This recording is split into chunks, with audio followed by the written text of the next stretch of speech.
Hello everyone, welcome to my channel. Please subscribe and keep watching more details. Who escorted Todd Chrisley to FPC Pensacola to surrender? All eyes were on the federal prison camp, Pensacola, FPC Pensacola, as fans and paparazzi waited for Todd Chrisley to arrive. One big question those following the news had this morning was who would escort Todd to FPC Pensacola so he could surrender? As TV shows Ace previously reported, Julie Chrisley was reassigned to a prison much further away. Unfortunately, this placed their children in a situation where they would have to divide and conquer. It wouldn't be physically possible for their children to be in both Kentucky and Florida at the same time. On her podcast, Savannah Chrisley has made it abundantly clear that she's much closer to her father than her mother. She, however, was spotted running errands with her mother in Tennessee over the weekend, so it would stand to reason that she would travel with her father to say goodbye. That being said, no one in Savannah's family really trusts her driving. So fans had a hard time picturing Savannah behind the wheel. Who drove Todd Chrisley to surrender at FPC Pensacola? On Reddit, fans reported confirmation of a gray Range Rover driving toward the federal prison camp, Pensacola, FPC Pensacola. At 11:20 am, the Post went on to report that the individual sitting in the passenger seat was using a white pillow to cover their face. Many suspected the passenger to be Todd Chrisley, and they suspected he was using the pillow to hide his face from paparazzi cameras. In a separate thread confirming Todd's arrival at the prison, fans began to speculate who the SUV belonged to. One fan pointed out the vehicle looked like Nick Curdell's vehicle. Other fans chimed in to agree it looked a lot like the vehicle he often posted on his Instagram. A few added it was definitely Nick's vehicle. One fan speculated that they likely used Nick's vehicle thinking it would be less noticeable than one of the family vehicles.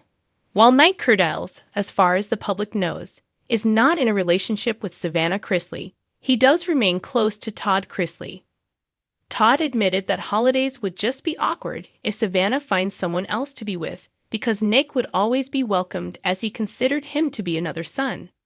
As TV shows Ace reported, Todd did make time for Nick and was spotted grabbing a meal with him in the weeks before he surrendered. So isn't that far-fetched of a theory for it to be Nick who drove Todd to the prison? The Florida sun was just beginning to rise when the black SUV turned off the interstate and into the quiet streets leading toward federal prison camp Pensacola. Todd Chrisley sat in the back seat, dressed in a simple navy blue polo shirt and khaki pants, a far cry from the designer ensembles he had become known for on Chrisley Knows Best. His hair, usually coiffed to perfection, was slightly mussed from a restless night. He had insisted on driving himself at first, but Savannah, his fiercely protective daughter, had intervened. "Daddy, you don't have to do this alone," she said the night before, her voice breaking. "We're going with you." And so, the Chrisley convoy had formed. 2 cars, one carrying Todd and Savannah, the other trailing behind with Chase, Nanny Faye, and a family friend for moral support. The atmosphere was solemn, but not hopeless. If there was one thing Todd Chrisley was known for, it was his faith and his ability to keep the cameras rolling even when life hit its hardest. "Pensacola's a beautiful place," Todd murmured, looking out the window as if to steady himself. "I guess there are worse places to start a new chapter." His words were calm, almost philosophical, but Savannah knew her father well enough to recognize the fear sitting just under the surface. As they approached the gate, the sight of the low-security facility came into view. FPC Pensacola was not what most imagined when they thought of prison. It looked almost like a campus, with a few low buildings surrounded by a chain-link fence. No guard towers, no menacing walls. But the symbolism was unmistakable. Once Todd walked through those gates, he would not walk out again until his prison's officer, clipboard in hand, waited near the entrance. The surrender was scheduled for 2 p.m., but Todd had chosen to arrive early, wanting to avoid the rush and the spectacle of media cameras. When the SUV stopped, there was a long silence. No one moved. Finally, Todd took a deep breath and reached for the door handle. "You don't have to be strong right now," Savannah said, gripping his hand before he could get out. "You've been strong for all of us. Let us be strong for you." For the first time in days, Todd allowed himself to shed a tear. "Baby girl," he said softly, "this isn't goodbye. It's just a different kind of hello. God's got me. He's got all of us." Chase stepped out of the second car, his jaw set. He had been quiet the entire ride, processing the reality that his father, the man who taught him to tie a tie, the man who had scolded him for sneaking out as a teenager, was about to become an inmate. "Dad," Chase said, walking up to him, "we're gonna hold it down. Mama's gonna get through this too. You just keep your head up in there." The family formed a small circle in the parking lot. Nanny Faye, clutching her purse, whispered a prayer over Todd. Her southern drawl wavered with emotion. "Lord, I ask you to put your arms around my boy. Protect him. Give him peace. Let this time grow him, not break him." When it was time, Todd straightened his shoulders and began the walk toward the check-in building. Savannah and Chase flanked him on either side, a visible show of unity. The officer nodded politely, recognizing the moment's gravity.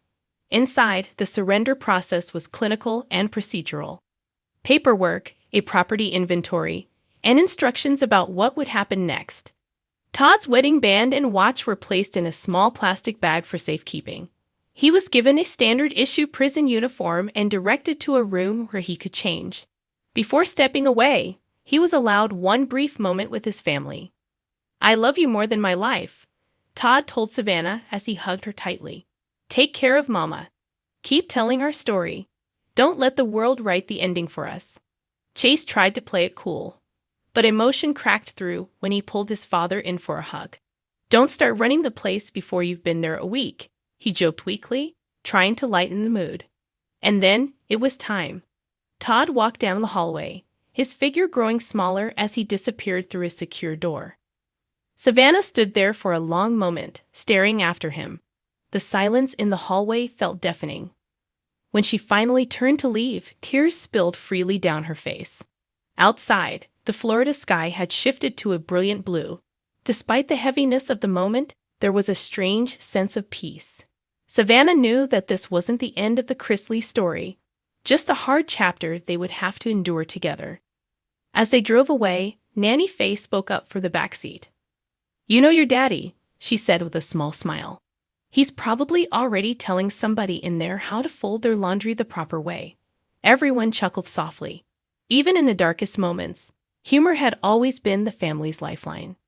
Back at the hotel, Savannah opened her phone and drafted a message to her followers. She hesitated for a moment, then typed, "Today, we escorted my dad to Pensacola to surrender. It was the hardest day of our lives, but we are standing strong as a family, faith over fear. This is not the end of our story. It's just the beginning of something God is still writing." She hit post, took a deep breath, and looked out the window toward the horizon. Somewhere beyond those fences, her father was taking his first steps into a world they never imagined being part of.